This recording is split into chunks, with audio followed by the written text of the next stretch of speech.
මුල් කරගෙනයි අපි බණ අහන්නට ඕනේ. මොකද පින්වතුනි කාරණා තුන සුණාත, ධාරේත, චරාර්ථ ධම්මේ. සුණාත කියලා කිව්වේ මේ දේශනාව අකුරක් පාසා, පදයක් පාසා, අර්ථයක් පාසා ඇසිය යුතුයි. ඒකටයි පින්වතුනි සුණාත කියලා කිව්වේ. දෙවෙනි කාරණාව තමයි ධාරේත. අවබෝධ කරගන්නට ඕනේ, වටහා ගන්නට ඕනේ. අපි ධර්මයේ හොඳින් අහලා අවබෝධ කරගෙන වටහාගෙන තුන්වෙනි කාරණාව තමයි චරාර්ථ ධම්මේ.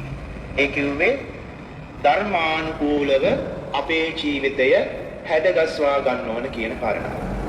පින්වතුනි බණපදයක් තියෙනවා දුර්ලභංච manussත්වං බුද්ධෝත්පාදෝච දුර්ලභෝ දුර්ලභාකන සම්පatti සද්දම්මෝ පරම දුර්ලභෝ කියලා බණපදයක්.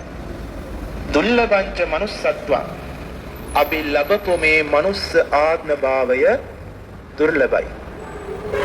බුද්ධෝත්පාදෝච දුර්ලභෝ. ඒ විතරක් නෙවෙයි බුදුරජාණන් වහන්සේ නැති වුණත් උන්වහන්සේලා ශ්‍රාවකයන් දැකීම අපි ලැබපු දුර්ලභ කාරණාවක්.